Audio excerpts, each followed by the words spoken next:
Hello everybody, welcome to this week's live challenge. I'm Angela Walters, excited to talk to you about some swirls. But first I gotta tell you, I get on the type chat before I go live and answer questions and just chit chat, and Mandy just about made me snort my drink out. She said, my quilting doesn't always look good while I'm drinking my wine, but when I'm finished drinking my wine, it looks great. So maybe that's the ticket. Finish is better than perfect. Finished drinking. Oh, anyway, I'm excited to talk about this week's challenge. We went over swirls, and to be honest, this is I'll say a monster tutorial. Not monster as in bad, but it is packed. And I gotta tell you, it kind of gave me some angst over this whole week. I was like, should I break it up into two? Should I cut some out? Are people gonna be mad? Should I add another week? Like, it's ridiculous how much thought I put into it. And in the end, I just kept it all in there. And I thought, well, most of the designs that I talked through in that video, we've seen previously, and so hopefully it's not overwhelming to you. So if you're quilting along or you're checking out the swirls video and you're like, oh my gosh, this is too much, try not to be overwhelmed, because it's just, I love my swirls, and it's like me showing you all the pictures of my kids, right? Look how cute this one is, and look how cute that one is. So I definitely don't want you to get overwhelmed. If you are quilting along with me and you're like, it's too much, download the free quilting diagrams. I mean, that thing, the free one had 6 pages. The paid expanded resource had 25 pages. When I got done, the video was a couple hours late on Tuesday. When I got done, I felt like I'd ran a marathon. Now, Jessica literally runs marathons, but I'm sure that's what it would feel like. I was done, I was like, oh my gosh, I need to go to bed. So I hope that you look at this as an offering of love and not like, holy crap, she's given us a lot of homework the week before 4th of July. So we're gonna go over the designs that are in the week's challenge. I'm going to kind of give you some ideas where to use them. There are some questions that came up in the type chat before, so definitely address those. If you are catching this live right now, Thursday at 3 p.m. Central, you can type in your questions because Jessica is here. She's gonna write them down so I can address them. So if you have tried this week's challenge or last week's challenge or any free motion quilting question, or really, I mean, any question, I'm glad to answer it. If you're not watching this live, no worries. I know real life gets in the way, jobs and families and stuff like that. You can leave your question in the comments and I'll try to get on there and answer them from time to time. So let's get right to the goodies, the Swirl Designs. I joke in the video that, I mean, there's not a quilt that wouldn't look good with a swirl. And I mean, it is dramatic, but it's so true. If you only learn one design, swirl designs, if you can learn 2, continuous curve, which is like lines that curve from point to point, and a swirl, you can quilt anything and make it look good. So look at this like, oh my gosh, this is worth learning. But the problem with swirls is it's one of those designs that the more you practice it, the more refined it gets and the better it looks. So you have to practice. And I know it's hard because in the beginning it sucks. It sucks to suck, right? You're like, this doesn't look good, but you have to get past that suckiness and get to the point where you can start doing it and without obsessing about it. So it is definitely worth learning. So in this video, I never said the number out loud in the video because I did not want to overwhelm anybody, but we learned 9 different swirl designs, and I actually filmed 10 different swirl designs. But when I had the video, the tutorial finished, like the rough edited version without kind of slicing it down, it was 45 minutes. So I cut one out. We'll talk about that here in a second. And I think it'll be fun. We're gonna work through them. So a lot of content, a lot of fun though. So it's like, how do you pick favorites? You just can't.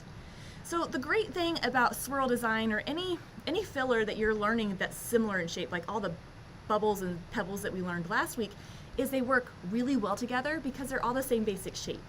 And so when I was filming the long arming portion, I basically just put my camera right up in front of me and I'm quilting around it.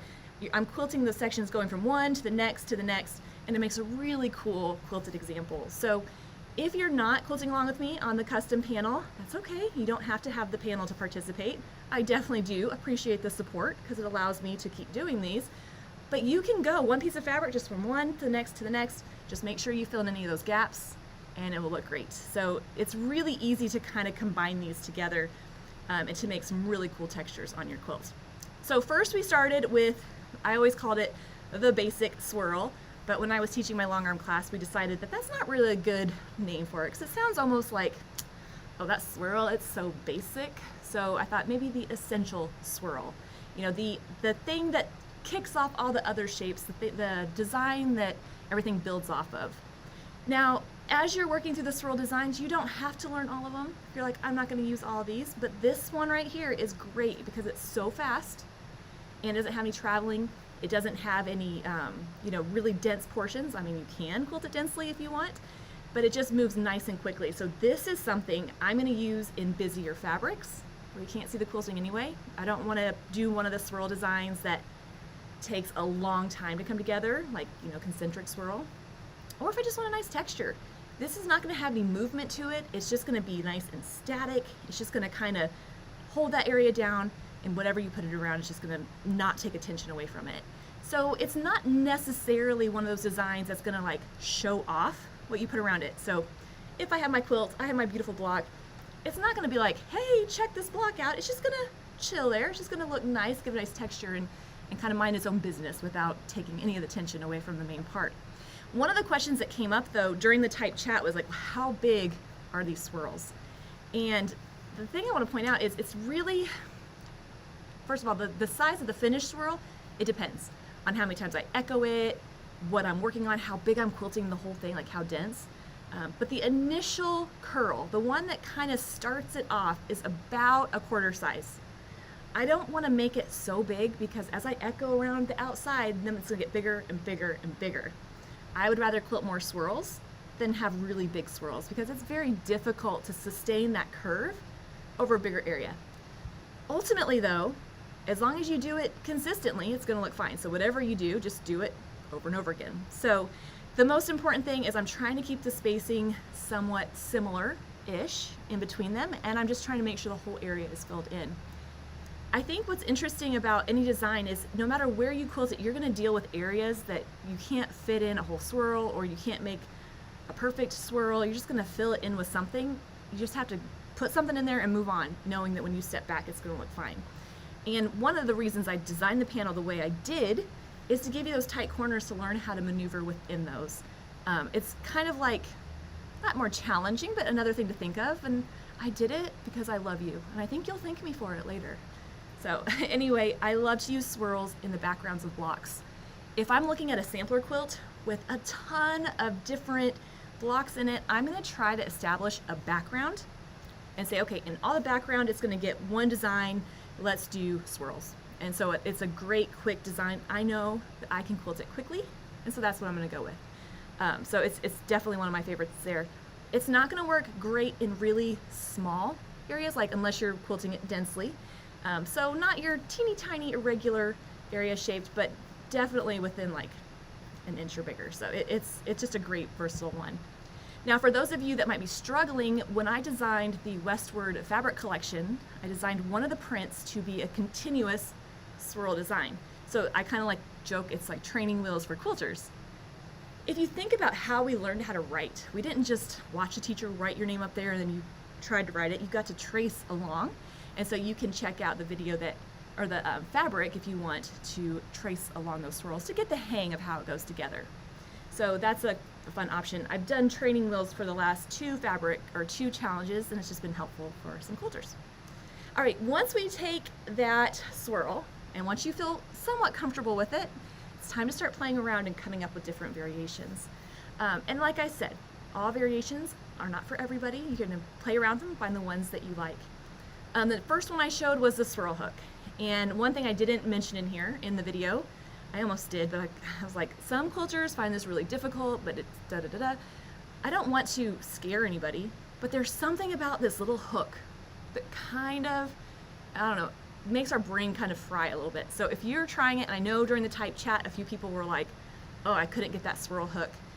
The best thing I can suggest is to, when you're quilting that hook, just keep it close to something else. The hardest thing about this design is if you're quilting that hook out in space, then you end up with a lot of weird unquilted areas that you have to come back in and fill later. Check out those quilting diagrams and try tracing it. This is one of those designs. This one, Ribbon Candy, there's a couple designs where I'm like, it's just best to trace over an example until it clicks, and then it'll go real fast. So the swirl kind of thing, you might be like, I'll never get it, but all of a sudden those like synapses connect and like you get it. So the reason I like to throw that little hook on there is not to be difficult, but because that hook can really extend into pointy places. So this is going to be a design that I'm going to use in an area that's very irregularly shaped. Like let's say the background of a star block, or any kind of area where I'm trying to fit these round designs into a pointy area. So that hook can just kind of extend in and fill it. And in the video, I demonstrated the long arm portion on the westward pillow panel, because those little white sections are perfect, right? The perfect example of trying to fit your round design in a pointy area. So talking about how I use the hook to extend into those points, how I transition from one block to the next. I couldn't dwell on it, but it definitely kind of showed what that process looks like. So, of course, the westward swirls and the pillow panel are available for purchase. You can just click the link in the description box if you'd like to see that. That's like the easiest sentence when I'm filming. I can always nail that one. To find out more, click the link in the description box. All right, so then I threw in the flower meander, and it's funny because it's like, I would almost imagine it's like The Bachelor, right? So I have all my designs, and I'm like, you're in, you get the rose, like you're out, or whatever. I kind of went back and forth on this one because it doesn't look like a swirl, but it goes together a lot like a swirl, and it has a totally different look. So we're just starting with that little curl, and we're adding arcs around the outside. This adds a beautiful, beautiful texture to your quilt. I'll say it looks more, I'm gonna say loosely feminine. It looks more flowery, of course. It just looks beautiful, but it takes a little bit longer to quilt. If you're looking at a design and you're like, how's this gonna go? Is it gonna take a long time to work on? The more changes of direction that it has, the more longer it's gonna take. I mean, think about driving a car. If you're driving it straight down the road, that's not gonna take long, but if you're going around each corner, it's gonna take a little bit longer. So each one of those little arcs is its own little change of direction. So this is not gonna be a design that I'm gonna put in an area that you can't see it. I joke about this a lot in my videos or whatever, but it's like, I'm not gonna take the time to put this very intricate design if you can't see it. So if it's a busier fabric, I'll just go with that essential swirl. The only difference to that, the only caveat to that is unless I'm practicing. If you're practicing the flower meander, you want to practice in a safe space, a busy fabric is perfect because you can't see the quilting anyway. Next up, we took that same way that it goes together, the curl, the echo, and we just replaced the arcs with a wavy line. So in some of my past challenges, this was just a flower meander variation, but it really is kind of fun and different, and like, I don't know if I said it in the video, I know I said it, I don't know if I cut it out, I can't remember exactly. Like I said, Tuesday is a blur. It's not one of those designs you're gonna use all the time, but it's definitely gonna be one that you'll pull out, you're like, oh, that would be perfect. It goes together nice and quick, especially if you're just like trying to practice with the idea of quilting in general, moving the fabric, moving the things. And so it's a really good one. And I have an example of this on a quilt. And in this example, this particular quilt was like really tiny blocks in the center and it got really big on the outside. And so I changed the size of the design or the spacing, but you can just tell it's just a nice, pretty overall texture, even in a solid fabric. So kids quilts, novelty quilts, a quilt you just need to get finally frickin' finished. You know, we all have those, but it goes together so quickly. So if you're struggling with that wavy line, I love to joke that everybody can quilt a wavy line. If you don't think you can, just try quilting a straight line. Chances are it'll turn out wavy. But joking aside, sometimes wavy lines can be tricky if you're quilting too slow. Sometimes we're like trying to quilt really slow. We want to get that momentum down. So if you're struggling, try speeding up the machine just a bit. Again, it's hard without seeing exactly what you're doing, but most quilters, let's say 80% of quilters quilt too slow because they're very hesitant, not to stereotype, but going a little bit faster with this will help you be a little bit more satisfied with the results. So from there, we took kind of like I don't want to say easier, but they don't take as much to come together, and then we have the concentric swirl. Now this is the one that I'm going to put around elements that I want to show off. It incorporates traveling for the first time, which is just quilting along a previously quilted line, but we're only doing it for like 1/4 to 1/2 inch, so it's fine. It's fine, nothing to be scared about. But it goes together the same way. I'm still gonna quilt my curl, I'm still gonna echo, I'm just gonna add a little bit of traveling in between. That traveling is what makes those swirls kind of look like they're laying on top of each other. It gives your design depth, especially when you put it right up next to something you want to show off. Like let's say there's applique, whatever in the center, putting this around, it's going to make those swirls look like they're popping behind it and just kind of make that applique look like it's coming to the foreground a little bit. One thing I want to point out, and this came up in the type chat, thread color. So if you bought the coordinating thread collection, I hope you liked it because picking out threads is one of my favorite parts. If you bought the coordinating thread collection, there's 2 shades of blue, 2 shades of that watermelon color, and then the light kind of tan. You can do whatever you want, but I kind of picked the threads on the idea that you would match like the darker blue to the darker blue fabric, the lighter blue to the lighter blue fabric, so that you can see the texture of your design. However, when I'm filming, you really want me to use contrasting thread or you couldn't see what I'm doing. And, I mean, it kind of makes the video pointless. So here you can see there's those concentric swirls. So what I did is I just flipped them around. I used the lighter blue in the darker fabric, and I used the darker blue thread in the lighter fabric. If you like the look of that, you can do it too. There's no rules, you can do whatever you like. So you'll notice that sometimes you'll see pictures and it'll have contrasting thread. That just means that's what I did while I was filming. If you see pictures where it blends in, that means it was a sample I quilted beforehand just to have as an example to kind of get my brain wrapped around what I was going to work on.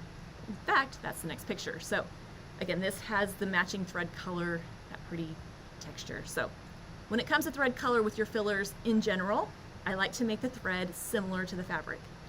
A filler's job is to kind of enhance or highlight something else, and so I don't want it to necessarily distract from that. There are exceptions to that rule in my mind, because this is just the rule I make for myself, but in general, I want the thread to match. All right, then we went from the concentric swirl and we just said, well, let's change up the spacing. Let's make it a little bit different to create a softer variation. And if you can look at the names in the handouts, you can tell it was about this point, but I'm like, I can't come up with names anymore. So this is the concentric swirl variation design. I was gonna just number them, be like swirl number 4, that's it. But all I'm doing here is, instead of making all my spacing consistent, which is something I had been saying a lot up to this point, I'm like, well, now you can just forget it. Let's make it different. Let's vary up that spacing to give it a different texture. So here's the moral of this story. If you're gonna do something, just do it all the time. Even if you feel like it's incorrect, as long as it's consistent, it's gonna look like a design variation. So you might be trying the concentric swirls and you're like, oh look, this is what I created. I'm ahead of the pack. I'm kind of advanced. So anyway, you can play around with that. This will let you see the texture when you're using that matching thread. Another thing, I'm gonna pop back and forth. Another thing that kind of came up last week that I kind of want to hit again is the density idea. I like to quilt things to death. You don't have to do that. So you can see here, the same shape, not this big. This is a less dense, example of that same design. This is a little bit more densely quilted. However dense you quilt it, it's up to you. What do you like the look of? How much time do you have to quilt it? How much do you love the person that you're quilting it for? That kind of thing. So you can quilt all of them in different densities. Then we went to the elongated swirl, which is just a fancy way of saying we're stretching out that swirl. And now we're dealing with direction. And just like we saw last week when we worked with the circles, when we're working with directional elements, we just have to be more, pay more attention to what we're doing as far as where they're facing. In this example, I want them to go in all different directions because I want it to have a nice all over texture. If I start quilting them in a direction, that's going to draw attention and just going to draw attention to that area. So sometimes you can, and we have seen this in previous challenges, where I've quilted the swirl chain, where we've taken that swirl and we've just kind of wrapped it around. Flora and foliage was that challenge that we did that in. But for an all over filler, where we don't want it to take away from other elements, we're just going to go in all different directions and try to keep that spacing the same. This is one I do a lot as well. So I love this in any kind of fabric because it goes together very quickly, but it's very echo heavy. So if you're struggling with echoing, this would be great practice. By the time you get done with the section, you'll be a professional at it, or you can go with the basic meander, which does not have as much echoing. I would use this anywhere that I would use a swirl, busier fabrics, solid fabrics, anywhere I want to add movement, but it especially can look like hair, like wind, like water, so it's perfect for those panels. You get this really ornate panel, it has like a wolf in front of the moon with the mountains behind it, and you're like, how do I quilt it? Elongated swirl is a trick. Then we talked about combining designs, and this is about the point when I'm editing, I'm like, oh, we're getting a lot built in here, but combining 2 different designs just gives you a different filler, gives you a different design, 1 + 1 = 3. And it also allows you to practice another design. So if you're, comfortable with quilting swirls, I almost said fluent in quilting swirls, but you're not super comfortable with pebbles, you can sprinkle them in. So it allows you to kind of transition into a new design. Or if you're like me and easily bored, this is about the amount of pebbles I like to quilt in one setting before getting bored. So combining shapes that are similar or designs that are similar in shape will be pretty easy out of the gate. So concentric swirls and pebbles, fairly similar. Although if you just want to practice and see if two designs will work together, usually just drawing it out will tell you pretty quick if it's going to work. Most everything can be combined, just sometimes you might have to add another filler design to help fill in any gaps between it. So think of the bigger elements and then the glue that holds it all together, the smaller design that you're going to use to put in there. Here's an example of it quilted a little bit more densely in a matching thread color. So this was the sample I quilted before filming. And it just gives you an idea of that pretty texture. This is going to be something, because it has pebbles and the concentric swirl, that I'm going to use in an area that you can see what I'm doing. I'm not worried about how many pebbles I put with the swirls or the ratio or the size or anything like that. I'm having fun quilting them. In fact, if you have a friend, they can come over and yell designs out at you while you're quilting and help you switch it up. This one is a favorite, and this one is where we combine the elongated swirls with circles or bubbles or bigger pebbles to create just a different texture and add a little bit of interest to your quilt. So we have talked about in the very initial live chat that kicked it off, fillers can add texture, they can add interest, and they can add movement. I'm sure they can do more, but in my mind, 3 things. We'll narrow it to 3. This one's going to be interest, where it just adds a pop of unquilted area to draw attention to that, not necessarily in a way to like draw attention away from something else, but just to add a little bit of interest. So this would be something in bigger areas where I have a lot of space and I don't want it to just be the same design over and over. And what happens is when we have a gap in the quilting, that's what I think people notice first. So I always say, fill in the gaps and nobody will be able to see your mistakes. Well, now I'm saying leave those gaps and that will draw attention. So when you stand back and look at it, you just see that unquilted area, not so much the swirls. So if you're struggling with your echoing, this is a good option because all people are going to see is that pop right there. All right, so about this point, I was like, all right, we're going to have to land this plane because this video is getting long. I don't want it to be too long because then if you click off it, YouTube thinks you don't like it and then people can't find it. And so I thought, well, I'm sorry, Swirl Vine, you get cut. So this was the one that did not make it on the video. The Swirl Vine takes away the idea of echoing and inserts traveling to create this kind of ornate looking design that can add detail, and it's really good for small to medium areas. I'm probably not going to quilt this over a big area because of all the traveling, but definitely within those smaller to medium areas. Now, I know that wasn't in the video, but I have extensive footage of all the designs, so I'll be releasing this as a standalone, just kind of quick how to do it. It will not be before the next week's challenge, though, so I'm solidly getting next week's video ready, but probably within that next week. If you want to see step-by-step designs, I have that expanded diagram, the 25-page PDF of different designs, and it breaks it down step by step. Just to give you the quick overview, I'm just quilting a little elongated swirl, backtracking, and then quilting another one that branches off, backtracking and off. And so having those little sections to kind of move around the area. If you were to take that shape, quilt your swirl, echo, echo, echo, and quilt the next one, echo, echo, it's the same thing as an elongated swirl, except it just doesn't have any echoing. Anyway, but you'll see that hopefully soon within the next week and a half, 2 weeks. Let's just say 3, that way you're not emailing me in a week asking where it's at, but it will kind of show you how to do it. So anyway, and if you are working through the panel or your sample, you don't have to use every design that's being shown. I just try to, include some options for you. Again, you can check out the expanded PDF if you want a little bit more help, a little bit step by step, or the free one also has the quilting diagrams for each of them if you want. Definitely going to be a helpful resource. Even the free ones, it takes a long time to put those together, so you might as well take advantage of them, right? You can kind of keep them all together and have all your designs right there. So it also has design placement ideas. I know that some quilters are rule followers and they want to put the design where it needs to go, so that will show you some suggestions. But if you're not a rule follower, you can do whatever you want. It's totally up to you. So anyway, that was this week's video. A lot of stuff, and hopefully I haven't just made it seem overwhelming or harder, because that's not the goal. And so Yep, I think I answered all the questions there. How about any questions, Jessica? Looks like she was writing down.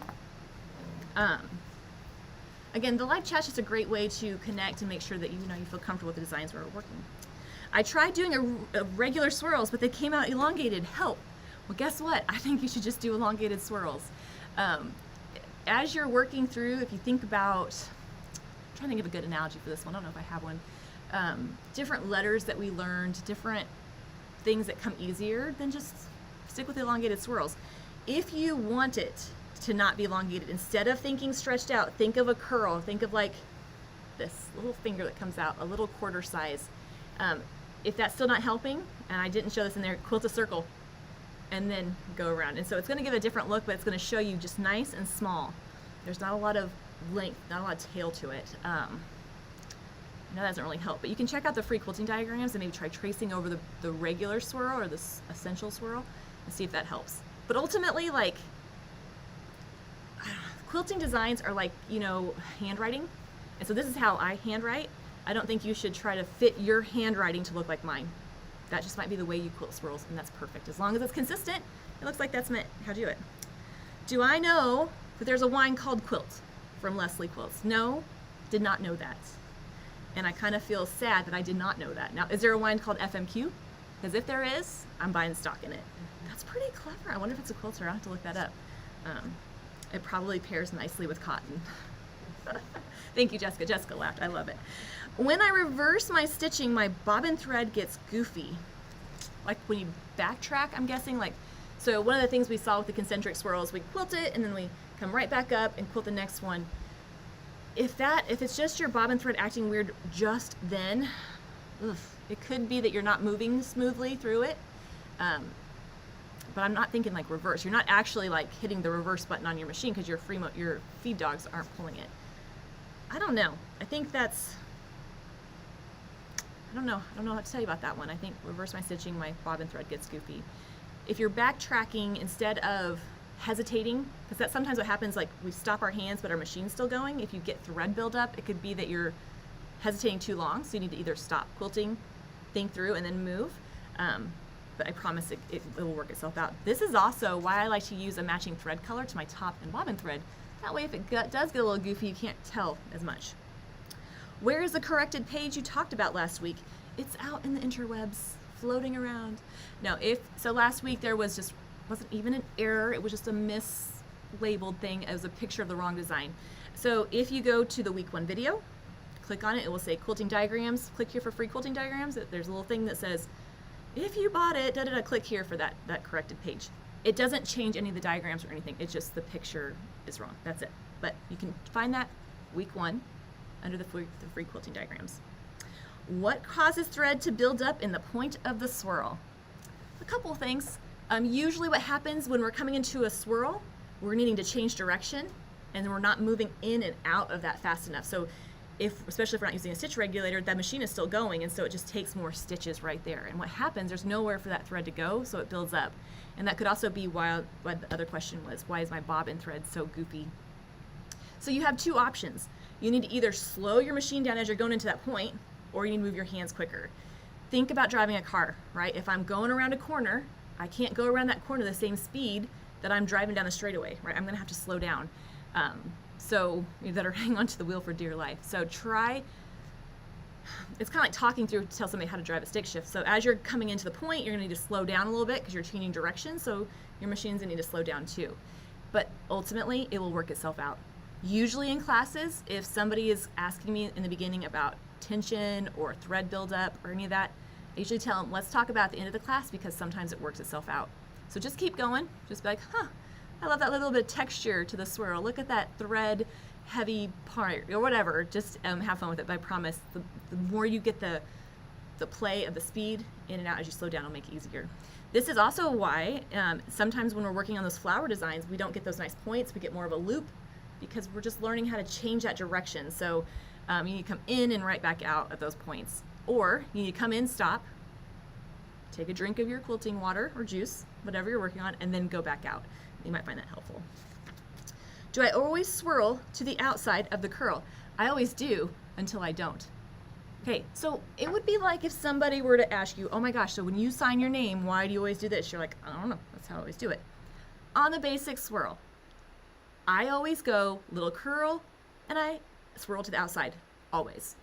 That's just how I do it. I don't know. You can do it other ways. If you come to the inside, you'll eventually make it to the outside. But for the elongated swirls, I quilt my elongated curl and I go inside and then outside. So it just depends. It doesn't matter which way you go. Just go. Just do it. I promise you'll develop your own style. This is awesome. Last question. My swirls get fat. I don't see that on yours. You have a rule about how many echoes you do around each swirl. Well, it's a high carb diet that will lead to, no, I'm just kidding. Okay, bigger swirls are harder to sustain. Bigger swirls are harder to sustain. It's harder to do that bigger curve. So my initial curl is small and I'm building up around it, and I usually only echo it once or twice. Usually. It depends however many times I'm working my way around it. I don't have a rule, but let's say I'm coming back and I need to get to the other side of the swirl and I know this echo is going to be really big. Sometimes instead of adding that last big echo, I'll just add more swirls to work my way there. I'm sure that doesn't make sense. I mean, it makes sense in my head, but there's no rule. Just know the bigger the curve, the harder it's going to be to sustain. And it was funny because even as I'm working through the quilting diagrams, especially like the step-by-step ones that are in the expanded resource, I mean, because I'm just kind of drawing it and I have to like think, okay, how would I quilt this? And I would go here. Just a couple times I'm like, that's way too big. That's not going to work. I need to switch that even for the diagram. So as you're quilting, just pause, think, where do I need to go? You can always come back and add more echoes to it as you're maneuvering your way around the area, but it's much easier to keep them a little bit on the less echoed side. I'm not talking about density though. The spacing between the echo lines is what determines the density. I know that's very confusing, but man, I love to overthink my swirls. So hopefully that helps, but I'm telling you, the more you work through it, the more you'll kind of find out what you like. Another pointer that came through in the type chat is, you know, I think I said it a couple times in the video. I said it every time, but I edited it out a few times. If you get stuck, you don't have room to quilt a whole shape, add a partial shape. If you get stuck, travel out along the edge. That's going to happen. You're not always going to be able to work your way into an area and right back out. So sometimes you'll have to travel. Sometimes you'll have to cross lines. Just do whatever you need to do to get out so that you can continue on. Ultimately, what do we want? We want that whole area quilted in as completely as possible, knowing that it's going to look great when it's done. All right, so next week is the next video in our challenge, and I know that this is also holiday weekend. We got the 4th of July coming up, so that'll be fun. So we're going to be doing some geometric shapes. We're going to take straight lines and kind of create designs that are impactful but not difficult to come together. So we're kind of going to take it a little bit easier next one. A lot of quilters find that a little bit easier. Again, if you have any questions, if you're not sure about what I'm talking about, leave it in the comments below, and I get on there from time to time, or join our Facebook group. It's a great community because you can ask your questions and other quilters will pop on and help you there as well. All right, everybody, stay safe.